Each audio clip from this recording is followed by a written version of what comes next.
तर आषाढीचा उत्साह पंढरपूरमध्ये भरून राहिला। आषाढी एकादशी निमित्त लाखो वारकऱ्यांच्या सुरक्षेसाठी पोलिसांच्याकडूनही विशेष उपाययोजना करण्यात आल्या आहेत। सुरक्षेसाठी 5 अधीक्षक दर्जाचे अधिकारी, 5000 पोलीस बल आणि पोलिसांची अतिरिक्त कुमक मागवण्यात आली आहे। संपूर्ण सुरक्षा व्यवस्थेचा आढावा घेतला आमचे प्रतिनिधी कैलासपुरी यांनी।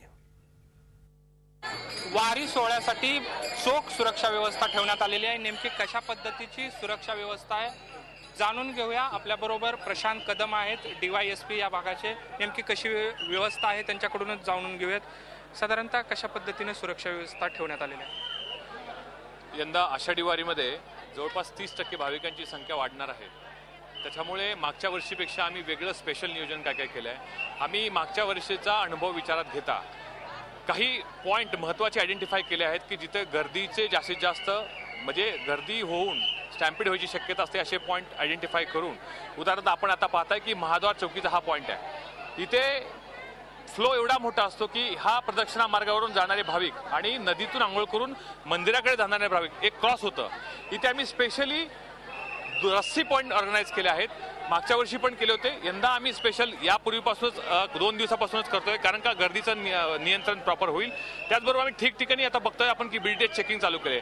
मंदिर परिसर असेल, प्रदक्षिणा मार्ग असेल, वाळवंट असेल, अन्य घाट असतील, पदस्पर्श बारी असेल, मुखदर्शन बारी असेल, सर्व पार्किंग स्थळ असेल, इथे आम्ही BDS द्वारा 3 वेळेस चेकिंग करतोय। माझ्याकडे 3 BDS ची पथकं आहेत।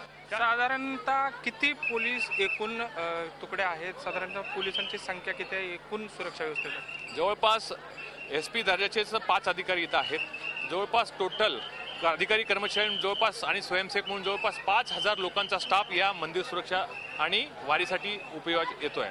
विशेषतः आम्ही वाहतुकीचं वेगळं नियोजन केलंय कारण का वाहतूक जर सुरळीत झाली तर ही वारी अत्यंत सुखरूप होते। कारण नाहीतर ट्रॅफिकमुळे जवळपास 12-13 तास मागच्या काही वर्षांचा अनुभव आहे की एवढ्या वेळेत टाईमपर्यंत तो ब्लॉकिंग होतं आणि एकदम जॅमिंग होतं वाहनांचं। मागच्या वर्षीने चांगलं नियोजन केल्यामुळे कारण का आम्ही 2 बसस्थानक केलेत। जे सिटीतलं बसस्थानक असेल ते आम्ही बाहेर शिफ्ट केलं, चंद्रभागा बसस्थानक होतं आणि आता नव्यानं भीमा बसस्थानक मागच्या वर्षीपासून सुरू केलंय। त्याच्यामुळे STमुळे जे जॅमिंग व्हायची ती पूर्ण आम्ही आता नियंत्रणात आणली आहे। मागच्या वर्षीचा अनुभव असा आहे की आम्ही 4 ते 5 तासात सगळं ट्रॅफिक क्लिअर होतं। यंदाच्या नियोजनापणी पण आम्ही तसंच केलंय।